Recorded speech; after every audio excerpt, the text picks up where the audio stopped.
Ladies and gentlemen, good day and welcome to Power Finance Corporation Limited Q2 H1 FY24 result conference call hosted by Equirus Securities. As a reminder, all participant lines will be in the listen-only mode and there will be an opportunity for you to ask questions after the presentation concludes. Should you need assistance during the conference call, please signal an operator by pressing star, then 0 on your touch-tone phone. Please note that this conference is being recorded. I now hand the conference over to Mr. Shripal Doshi. Thank you and over to you, sir. Thank you, Rohit. Good afternoon, everyone. I welcome you all to the earnings conference call of Power Finance Corporation to discuss the Q2 H1 FY24 performance of the company, business updates, and industry trends. We have the senior management team of PFC with us, represented by Ms. Parminder Chopra, Chairman and Managing Director, with an additional charge of Director Finance, Mr. Rajiv Ranjan Jha, Director Project, Mr. Manoj Sharma, Director Commercial. I would now like to hand over the call to Ms. Parminder ma'am for her remarks, post which we can have the floor open for question and answer. Over to you, ma'am. Thank you. Good afternoon, everyone. I would like to share that I took over the charge of CMD in August 2023. Before this, I was handling the portfolio of Director Finance. So this is my first earnings call in this new role. I have been part of the power sector for more than 35 years with over 15 years in PFC. I have a long association with both the sector as well as PFC. I have seen the Indian power sector grow massively over the years. When I started in the power sector, the generation capacity stood at around 60 gigawatt and today it is close to 425 gigawatt. This was one phase of power sector growth and today we are transitioning to another one. India is gradually moving towards achieving the Honorable Prime Minister's vision of reaching 500 gigawatt of renewable energy by 2030. PFC, being the largest power sector financier as well as the largest renewable financier, has a crucial role to play in fulfilling this vision. All of us at PFC are excited for this next phase. We are committed to it and we are actively working on tapping new opportunities in this direction. Our strong financials, large balance sheet size, and consistent performance give us the confidence to continue to lead the power sector financing in the coming years also. Now, I would like to discuss our results. Starting with the consolidated performance, PFC Group delivered another quarter marked by robust financials and operational performance. The consolidated profit after tax for the half year stood at rupees 12,610 crore, a 29% increase from H1 2023. The group's loan asset book crossed rupees 9 lakh crore and it is at rupees 9,23,700 crores as on 30th of September 2023, an increase of 20% from previous H1. I would also like to share that owing to the resolution efforts, the consolidated net NPA ratio is at around 1%. Now coming to the standalone performance, on the PFC's financial performance, I am happy to share that Q2 24 PFC has recorded the highest ever quarterly profit of 3,847 crores, a jump of 28% from Q2 2023. For half year 24, PFC's PAT is at 6,854 crores, a 34% increase compared to the previous financial year. PFC has always been delivering excellent returns to its shareholders. Since FY 2020, we have been taking efforts to declaring interim dividends on a quarterly basis.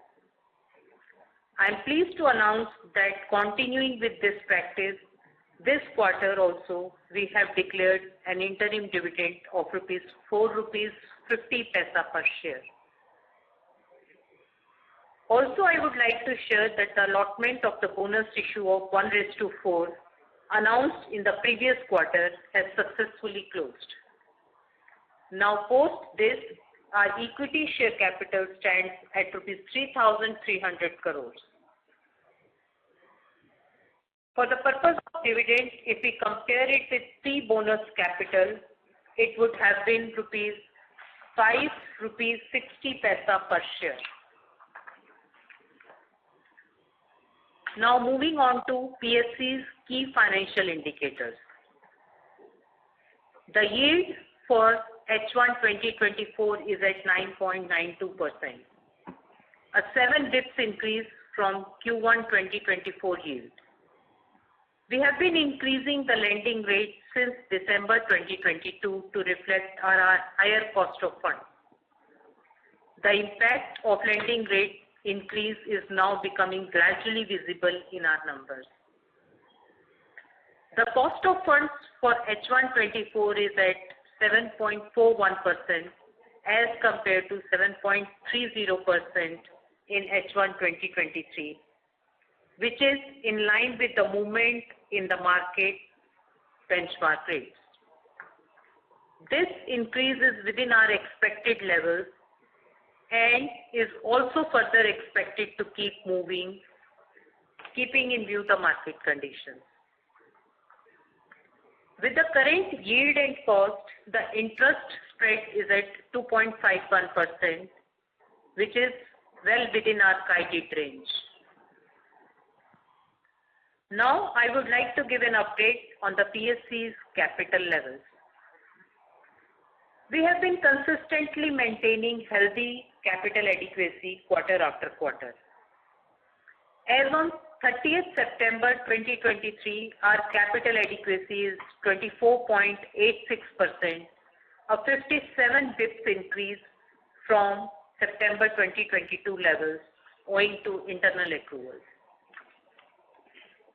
Also, as on 30th of September 2023, PSC's net worth is at ₹74,445 crores, a notable increase of 18% from last September. This reflects our strong capital position and financial resilience. Now turning on to standalone asset quality.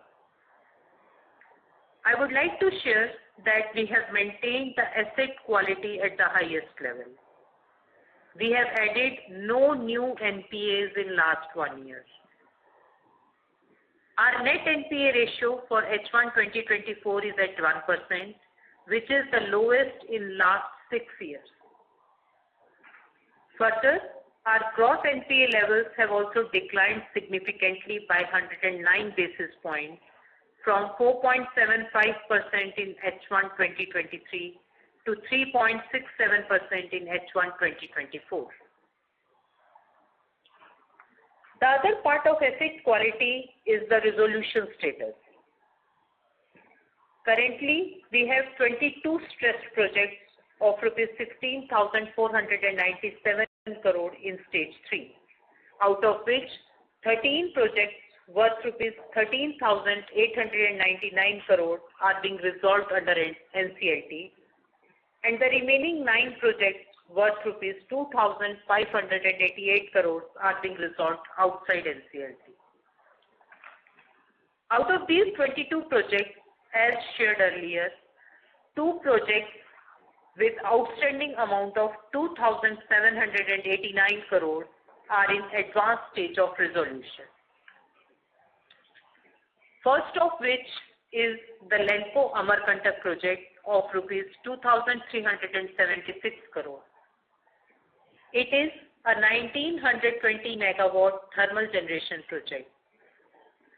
The resolution plan has already been filed and the matter is being persuaded with NCLT. Second is the Dance Energy project of rupees 413 crore. It's a 96 megawatt hydro energy project and is being resolved outside NCLT. The resolution plan for the project has been finalized. All lenders have obtained their internal approvals. Now the documentation process is going on. Further, on the provisioning front, we have 73% provisioning on the Stage 3 book, which we believe is adequate. Now, coming on to the loan growth. We have achieved 19% growth this quarter over last September. With this, our loan asset book is now almost close to rupees 4,50,000 crore as on 30th of September 2023. The year-on-year growth seems remarkable. This is because the disbursements last year picked up pace Q3 onwards. This year we have been doing consistent disbursements quarter on quarter. In the current half year, our disbursements are at around rupees 55,500 crore, a 2.5 times increase compared to previous H1. This is mainly driven by lending on the distribution front and towards renewable energy projects. Now, we have also started making disbursements in the infrastructure and logistics sector, which was added 1 year ago to our business line. In 1 year, we have sanctioned approximately rupees 25,000 crore and have disbursed around 5% of this sanction, that is around 1,900 crores. These sanctions are mainly in government projects and in areas like ports, fiber net, methanol, etc. Our strategy for infra loan book growth is to build it incrementally and consistently over a long-term horizon. Right now, we look at infra business as complementing the growth in our power portfolio. Talking about our power sector loan book, in short to medium term, we expect the loan asset book to grow at similar pace as FY23, mainly driven by lending to traditional solar and wind projects and lending to DISCOMs under government schemes. In this respect, I would like to share that on the renewable front, in H124, we have registered 37% growth on year-on-year basis. This is promising indicator for the growth in renewable space, and we are hopeful that we will tap more lending opportunities in this space. Regarding lending under distribution scheme, currently we are implementing 2 government schemes for DISCOMs. One is the late payment surcharge scheme, and the second is the revamped distribution sector scheme. On the LPS scheme, I would like to share that till 30th September 2023, we have sanctioned rupees 70,500 crores and disbursed rupees 31,500 crores. Also, the LPS scheme has been a great success. Since its implementation in June 2022, there has been more than 50% reduction in the legacy dues which are payable by DISCOMs to the generation companies, apart from clearance of the current dues by the DISCOM. For the RDSS scheme also, there are impressive numbers to share. PFC Group, that is PFC and REC, is the nodal agency for implementation of the scheme. All the states and union territories are divided between PFC and REC. Under the scheme, action plan for 12 states with PFC has been approved. This is almost 100% of the PFC states eligible and willing to take funding under RDS. For these PFC states, projects worth over 1.17 lakh crore have already been sanctioned. Out of this, around 53%, that is around 62,000 crores, have been sanctioned for installation of 10 crore smart meters and the balance for loss reduction bonds. Both the schemes are progressing well.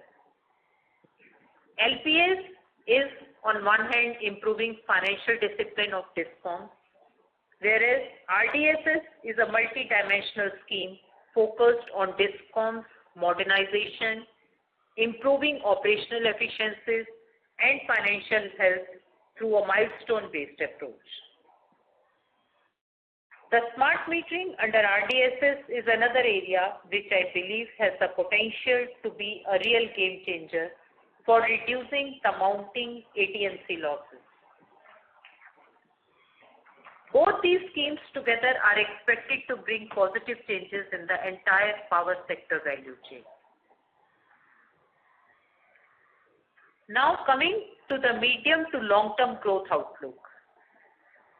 In medium to long term, we see existing business to be complemented by opportunities in the energy transition and e-mobility space. Right now, energy transition is an evolving area. A lot of new technologies are being explored, such as for storage like battery and pump storage, production of green hydrogen, ammonia, etc. How the whole journey shapes up would determine the scale and volume of PFC's lending book in future.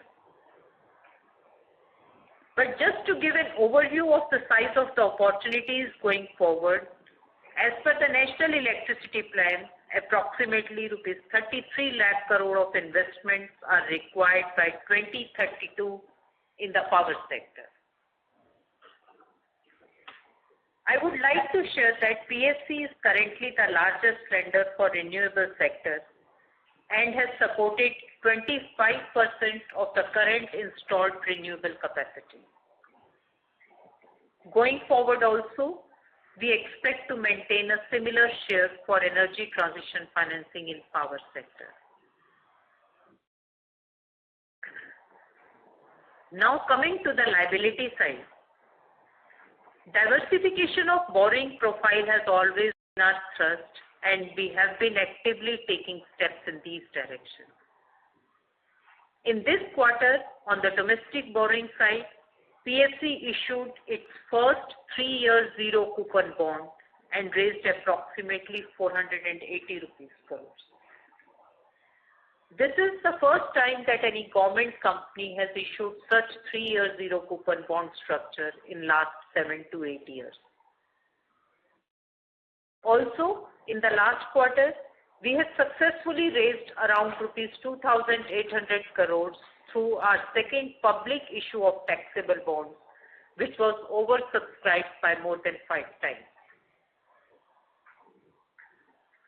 Turning to the foreign currency borrowing, in the half year ending September 2023, we have raised approximately US dollar equivalent 690 million. With this, our foreign currency portfolio stands at US dollar equivalent of 8.15 billion and is nearly 18% of our total borrowing portfolio. We are aware that foreign currency borrowing has associated exchange risk. Considering our increasing foreign currency portfolio, we are actively focusing on hedging it to insulate our balance sheet from foreign currency fluctuations. For September 2023, 83% of our total foreign currency portfolio is hedged for exchange risk, compared to 68% in September 2022. Further, 100% of our US dollar exposure maturing in next 5 years has been hedged for exchange risk. Also, in order to mitigate the risk of having a dollar-denominated book, we have been taking exposures in Japanese yen and euro as well. This This approach has helped us in mitigating the exchange losses to some extent during the 6 months ending September 2023, as INR depreciated against US dollar but appreciated against euro and Japanese yen. To conclude, it's been a great quarter for us, driven by strong disbursement, low NPA levels, and robust financial performance. We are looking to delivering such strong performance ahead. Thank you all for joining the call and best wishes to all of you for the festive season. Now we are open for Q&A. Thank you very much. We will now begin the question and answer session. Anyone who wishes to ask question may press star and 1 on their touchtone telephone. If you wish to remove yourself from the question queue, you may press star and 2. Participants are requested to use handsets while asking a question. Ladies and gentlemen, we will wait for the moment while the question queue assembles.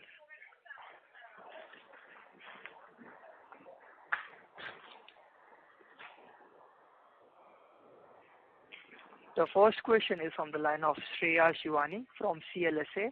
Please go ahead. Thank you. Thank you for the opportunity and congratulations on a good set of numbers. I have 2 questions. On the asset quality side, you've mentioned 2 projects, Lanco Amarkantak and Dams Energy, which is in advanced stage of resolution.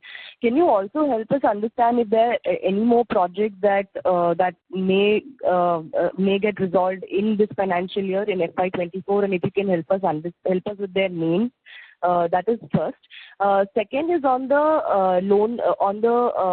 renewable project that you spoke about. So you mentioned that you have about 25% market share in the current installed renewable capacity, and the Central Electricity Authority has spoken about installing 50 gigawatts each year for another 9 years, which is a project of about 31 trillion, which will require a funding of 31 trillion rupees.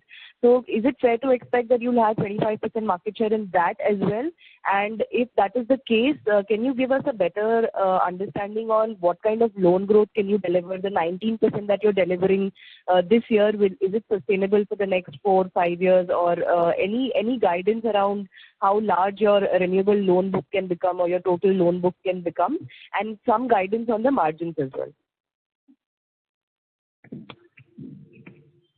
Yeah, Shreya, you have asked 2 questions, one on the asset quality. So, as informed earlier, there are 2 assets on which we are in the advanced stage of resolution. One depends on the NCLT decision, because the lender's COC has already submitted its plan and now it's pending with the NCLT. The other one was outside NCLT, where the resolution has happened, and as informed that we have already waiting for the documentation to be done.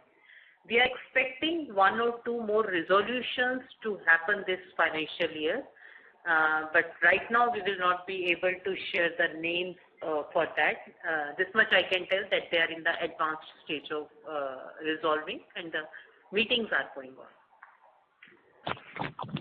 On the other question about the renewable capacity, yes, PSC till now has disbursed around 1 lakh crore of total funding to the renewable sector, supporting on overall basis 25% of the renewable capacity in the country. So right now we are at 187 gigawatt, and it is expected that by 2030 we will be achieving 500 gigawatt. So there has to be a rapid addition in the renewable, and we are quite hopeful that we will be able to maintain our share of business in that. Sure, ma'am. So how large can your book become, and how sustainable is the current loan growth of 19%? We are quite hopeful that we will be able to maintain the growth number, and it's very difficult to say that how large is going to be the loan book, but it is expected that the total investment required in the sector till 2030 is up to approximately 33 lakh crore. And we are maintaining on the overall basis 20 to 25% share in the funding of the power sector. And we are quite hopeful that we are going to maintain this share going forward. Sure, ma'am. And the last commentary on margins, because we understand that the renewable projects have a lower spread versus traditional conventional generation companies, generation projects. So, any guidance on where the margin how the margin trajectory would be? The margins, whatever are as of now, maybe approximately we are expecting 3 to 3.5%, 3.25 to 3.5%. We will be able to maintain those. On renewable, even though the margins are low, I agree, but on the other hand, these assets have a very short gestation period. So the revenue starts flowing much earlier as compared to any other thermal or hydro projects. So that will add to the strong financials of the company. Got it. You too. Thank you, ma'am. Thank you. The next question is from the line of Rahul Bangadia from Lucky Investment Managers. Please go ahead. Congratulations, ma'am, on a great set of numbers, but all my questions have been answered through the previous one. So thank you very much for taking this one. Thank you.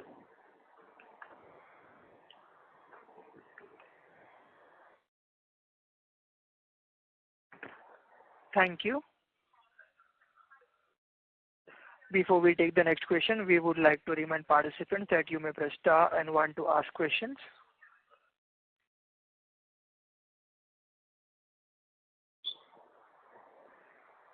Please note, the next question is from the line of Jigar Jani from B&K Securities. Please go ahead. Yeah, thank you for taking my question, and congratulations, ma'am, on your promotion to the MD and CEO position. I have a couple of questions. One is, can you share what would be the sanctions that you would have done in the first half of this year, and what will be the corresponding number last year in the first half?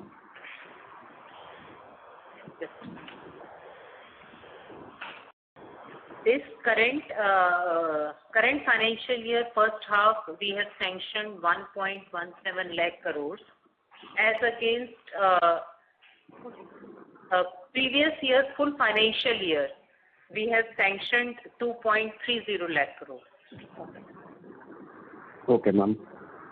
And these sanctions would be, could you give some color? Would this be more on the RE side, or would it be more on the DISCOM side, which is the LPS and RDS system for this first half?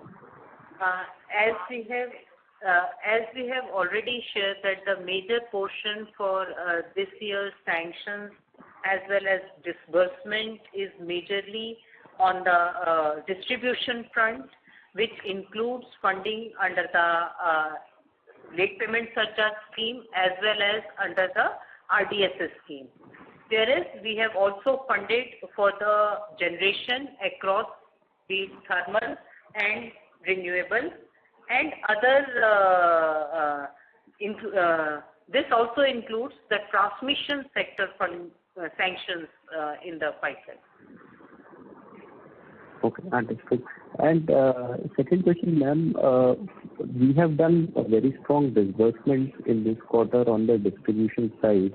What would be the proportion of the RBPA for the short-term loans, just to get a sense of where these sanctions have gone in, the disbursements have gone in this quarter? RBPF constitutes maybe around only 10 to 15% of the total disbursements. Major disbursements are under the LPS scheme to the distribution sector. Understood, ma'am. Thank you. And the last one, there was a provision write back in this quarter. So, because REC had highlighted this was partly due to the dance energy recovery. Is that the case with us as well? Dance energy, we have not written back. It was on account of another renewable asset which was under court stay and lying under the stage 2 category.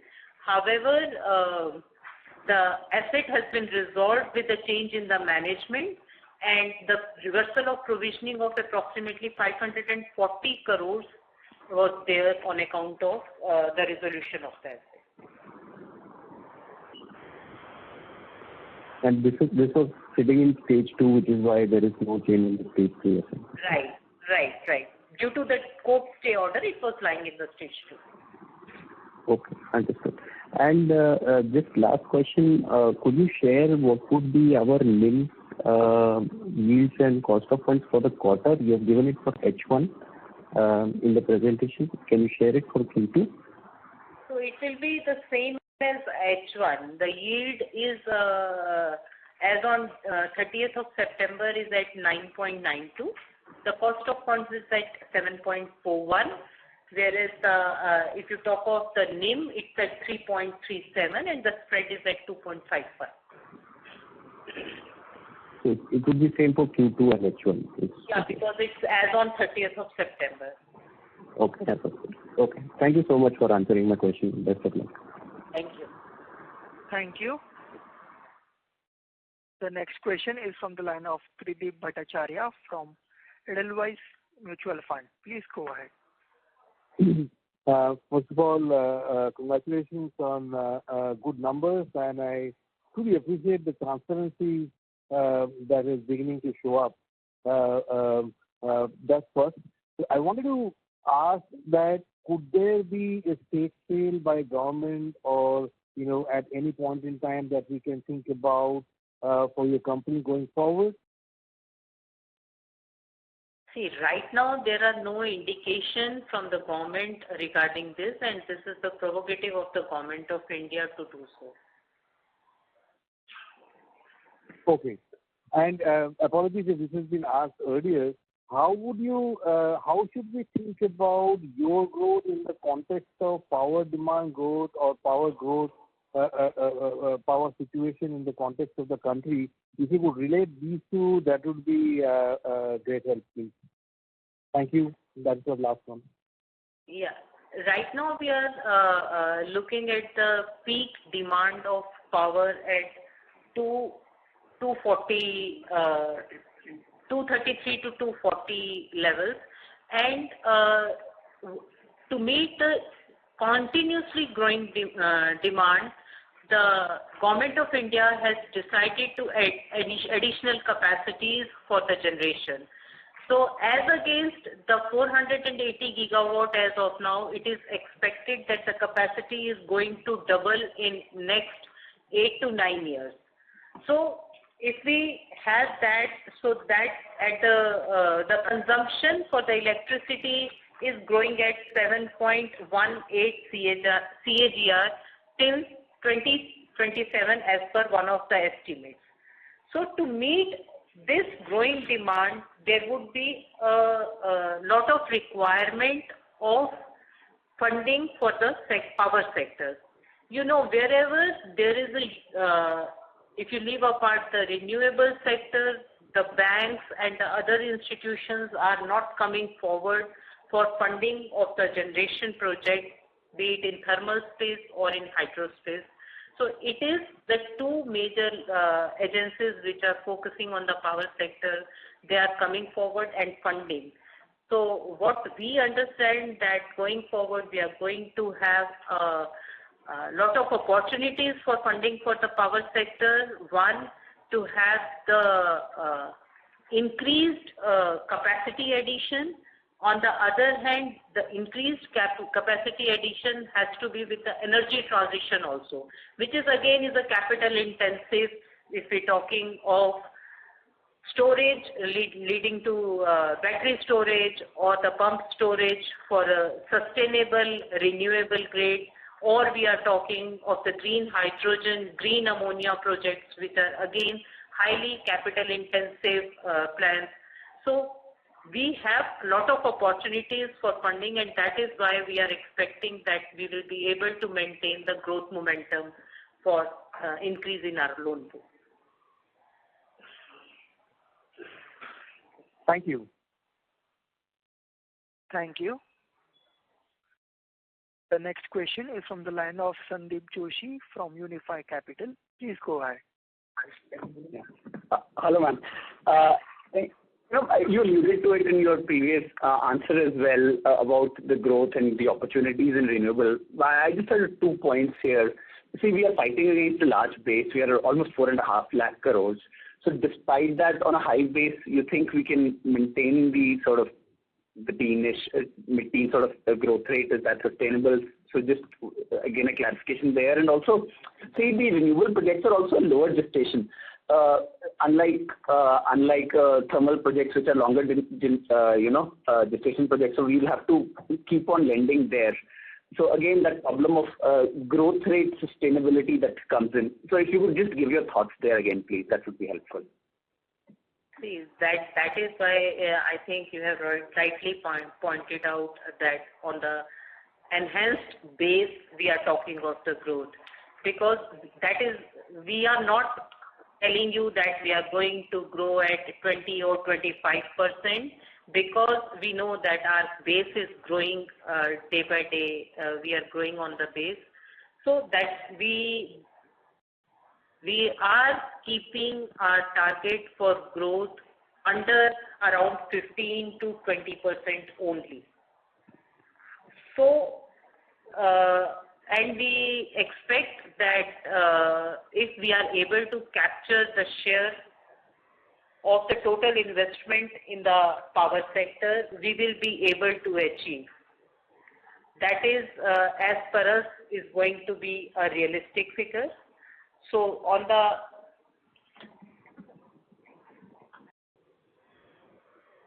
what was your other question? Sorry. And my point was around the renewables is also a short gestation project. So we need to sort of lend there more, unlike a thermal capacity, which is a longer generation projects. Once lend and we have that AU in the book here, we sort of have to lend again and again because it's a shorter maturity project, right? See, it's a shorter gestation period project, but the lending is for a longer tenor. For renewable also, it is expected that the average economical life of any renewable project is approximately 20 years. So lending is going to be for approximately 15 years. So it's not that churning out of the portfolio happens at a very fast pace, even in case of renewable. Sure. Understood, ma'am. Thank you. Thanks. Thank you. The next question is from the line of Sumit from UTI Retirement Solutions. Please go ahead. Yeah, thanks for the opportunity. Ma'am, my first question is basically on the asset quality side. So as we are, diversifying into infra as well as, this renewables, so do you see any sort of, asset quality challenges going to be, especially in the private sector?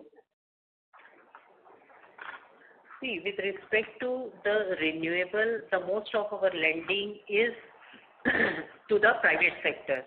And apart from a few small projects, we have not seen any challenges till now on the renewable front.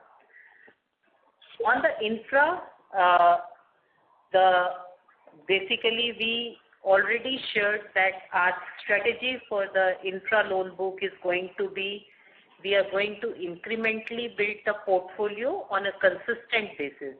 So we would like to have a cautious approach for funding of the infrastructure sector. As you know, for the past 25 years, we have been a power sector company and we have developed an expertise in the power sector. Switching over to infrastructure sector, we also need to learn about the nuances of each of the sectors specifically. So we would like to gradually build our portfolio on the infrastructure sector. Sure, ma'am. And then secondly, on the discounts basically, so whatever the asset quality, issues basically we have in the past, so based on that experience, so do we have made any sort of changes in our underwriting process, See, of our total funding, we have approximately 82% funding for the government sector, and the balance 17 to 18% funding is towards the private sector. If you talk of the distribution is majorly our lending is to the state sector utilities, where till now we have not faced any challenges on account of servicing of the debt by them. So going forward also, we don't see, being state sector utilities, we don't see any challenge in the debt servicing capabilities of the DISCOM. Sure. And then any sort of, this, the margins on this infra project which we are doing, so what is the differential between this margin and our this power lending? Any differences? I think it would be too early to say anything on that. We are just building our portfolio, and it will take us some time to give any guidance. Right now, we are primarily doing the government sector infra projects, where in number of cases it is backed by Government of India guarantee, so the risk perception is altogether different. So it will take time for us to give guidance on that. Sure. Lastly, ma'am, on the asset quality front only, so do you see any sort of government policy basically changes which gives you this sort of comfort in the asset quality, especially in the DISCOMs? Right now, I don't think that the government is pursuing any policy for changing in the ownership of the DISCOM. Rather, the government is aggressively working on making all the DISCOMs financially viable. With the introduction of the LPS as well as the RDSS scheme, the focus is on reduction of ET&C losses, bringing the financial discipline among the DISCOMs for payment to the GENCOs and the small power producers to ensure that there is enough liquidity maintained in the whole value chain of the power sector. So I am at least not in know-how of the things that if any such policy changes, government envisages. Okay. So the asset quality, which we are seeing basically on a negligible basis in the last 1 year, so it's going to be like in the similar rate till at least like the next year or FY25 maybe, ma'am. Is that the understanding is correct? Right now, we are not seeing any sort of pressures on our asset book. Thanks, ma'am. Thank you. The next question is from the line of Aravind from Sundaram Alternates. Please go ahead. Hi, sir. Hi, ma'am. Thank you for the opportunity. I just wanted to understand how this, infra, sanctions to disbursements will play out. Obviously, like if we look at the disbursement to sanctions ratio for, conventional energy projects is far higher because we have more conviction about that and we know how it works and how do you look at it, whether it's how it will improve in the upcoming quarters or in the upcoming years? That is one question. And in renewable energy space, do you see any issues in terms of land availability, to get to that 500 gigawatt land availability, or any other bottlenecks for that? And that is my one question on renewables. And another question is on any other what is the market opportunity you believe in terms of storage and other renewable opportunities available, including the government support in terms of schemes or something like that. Yeah. Thank you. With respect to the land scarcity on the renewable space, on the land scarcity in the renewable space, yes, I agree, because there are only limited pockets where especially the solar and the wind can work, and maybe we may be reaching to a saturation point, but that is why the government is exploring the possibility of offshore wind and floating solar to increase the further generation capacity under the renewable. So on that, lot of work has been done. Sites are being allocated. So going forward, we may see auction on floating solar as well as on the offshore wind, both sides. That is going to enhance the capacity addition on the renewable front. On the storage, the more and more renewable are added in the grid, so the stability of the grid is a concern. On that, you may be knowing that for the pump storage, recently the government has announced the PLI, and lot of pump storage sites are being awarded by all the states taken together by the center as well as the state sector utilities. So we are expecting that in the next 3 to 4 years, a lot of capacity addition through the pump storage we are looking at. That is one. On the battery storage also, the technical improvements are being done to reduce the cost and making it viable for the commercial use. So the work is also on that front also is in the advanced stage. On your question with regard to the disbursements on the infrastructure sector, in any of the infrastructure sector, it always takes time from the conceptualization to financial closure, and from financial closure to starting the disbursement.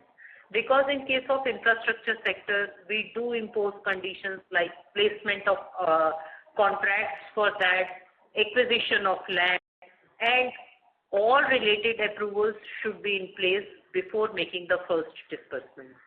So there is a lag period between the sanction and the start of the disbursement, and that is how you are looking at that we have large number of sanctions, but the disbursement is only minuscule. So that is how this sector works, and accordingly we are expecting that going forward our disbursements in the infrastructure is going to increase gradually. Thank you, ma'am. Thank you. Thank you. The next question is from the line of Manish Agarwal from Phillip Capital. Please go ahead. Yeah, hi ma'am. Congratulations on a great set of numbers. Just one data giving question. Can you help me with what are undisbursed sanctions right now outstanding? Pardon? Total undisbursed sanction. Total undisbursed sanction.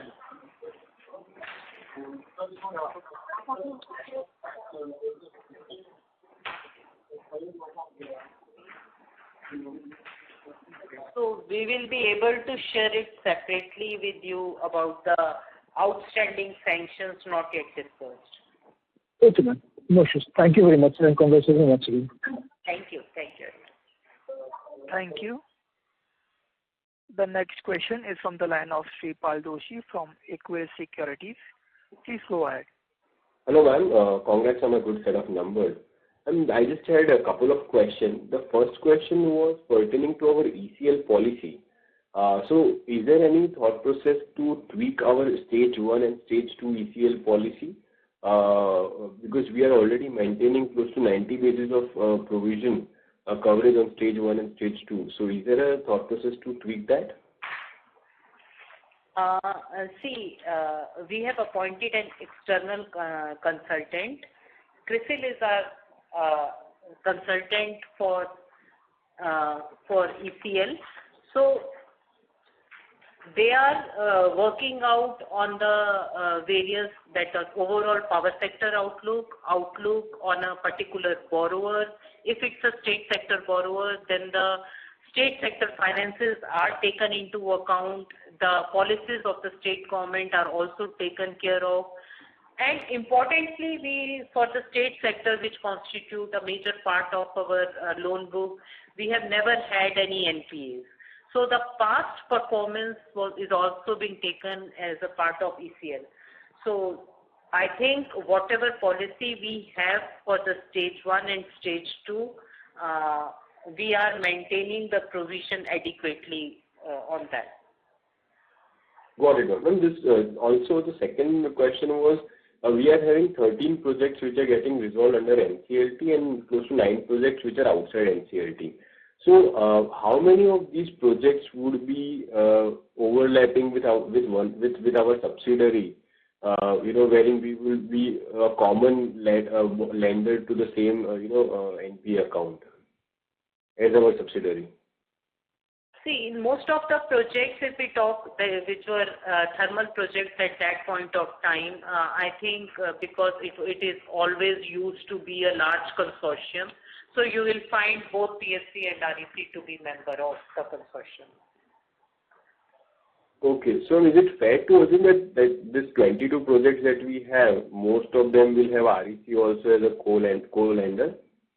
Not all 22, but you can fairly assume around 50% we will be having common. Got it, got it. Thank you so much, ma'am, for answering my questions. I'll come in the queue if I have more. Thank you, ma'am. Thank you. Thank you. The next question is from the line of Rajiv Agarwal from Sterling Capital Management. Please go ahead. Thank you for the opportunity and congratulations for the good set of numbers. I have one question regarding the RDSS scheme. So how much we have disbursed so far this year in RDSS, and what is the disbursement target for this year and the next year? And see, with respect to RDSS, what is happening that there are different stages of payment. So first, 5% grant shall be released by the Government of India. After compliance of certain conditions meeting the preliminary pre-qualification criteria and including the scoring on various aspects with respect to the development of the project, the next 10% again is going to go from Government of India. And after that, there is there will be a requirement of going ahead with the counterpart funding. So, with respect to right now, all the states are at still at the level of initial 5% has been released in number of cases. So, total of 4,000 crore of grants has been released out of the 10,000 crore of budget. We are not hoping any major disbursements under counterpart funding this financial year. It may be coming up in the first quarter of the next financial year. Okay. So maybe in the last quarter of this financial year, depending on the progress made by the RDS by the states. And one more question, ma'am. So, what is this quantum of loan book in the infrastructure sector right now?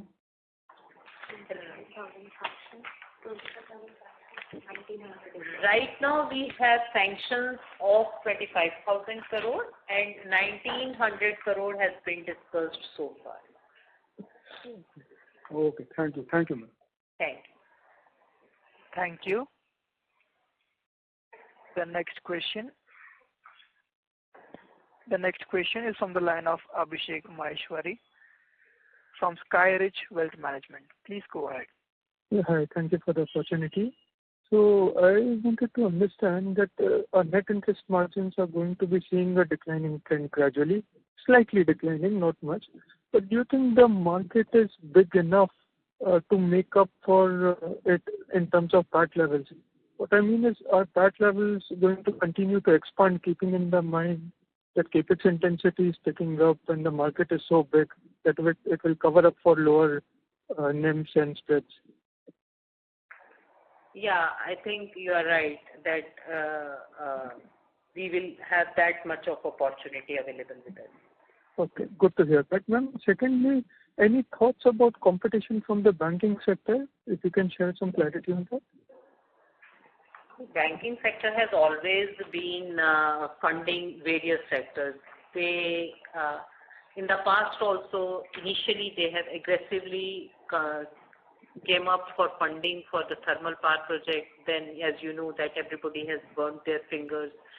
and now they are participating in funding of the power sector, but majorly on the renewable front, where the gestation period is very low.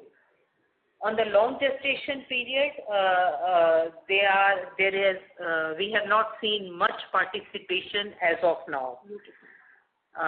And also, if we talk of the energy transition and the new technologies coming up, there has been not much participation from the most of the banks. But the business pie is big enough that there is enough of opportunities available for each one of us, even if they decide to participate going forward. Okay, good to hear that, ma'am. And that's it from mine. All the best. Thank you. Thank you. The next question is from the line of Bhavin. Please go ahead. Thank you, ma'am, and congratulations for delivering robust performance. I have just one question, and that surrounds the asset quality. What we have seen is in over the last 5 years, right, from FY19, wherein the NPAs were, net NPAs were close to 4.5, we have come a long way to 1%. And given the fact that 22 projects are under resolution either into NCLT or outside NCLT, and coupled with the fact that your subsidiary, that is REC, has already guided to become net NPA by FY25. So could you please give us little comfort on how your asset quality is going to pan out, and when do you see PFC becoming a net zero NPA company? Thank you. See, I would like to answer your query in two parts. That one, we have not added any new NPA in our book in the last 1 year, and right now also we are not looking at any stress on the any of our assets. The other thing is that with respect to the existing NPAs, which 22 numbers you have said, that NCLT process, there are 13 assets under the NCLT. And NCLT process is always taking time.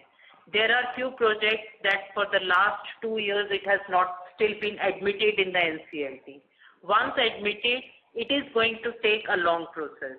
Even if we talk of the LENCO, the resolution plan has been submitted by the resolution applicant long back, but we have not yet received the NCLT approval. So saying that we will be in a year, we will bring this at a zero, I think would be a bit difficult for me, because everybody knows that even the project under NCLT is going to take time. And on the other side, be it any financial institution, NPAs are an inherent and normal businesses. I'm not saying that we are looking at some major risk in our business, but there could be small assets, could be. We can't say right now. Right now we are not looking at any sort of risk on that. Sure, ma'am. Thank you. Ladies and gentlemen, due to the time constraint, that was the last question. And now I hand the conference over to the management for the closing comments.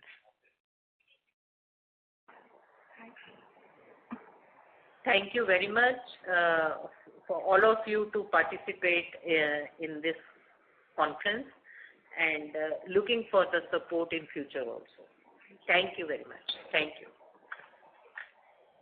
I also request Sripal Doshi sir to speak few words for the closing comments. Thank you, Rohit, once again. Thank you very much all the participants for being part of the call, and we would like to thank the PFC management for giving us the opportunity to host this call. So thank you all and have a good evening. Thank you. On behalf of Equirus Securities, that concludes this conference. Thank you for joining us, and you may now disconnect your lines.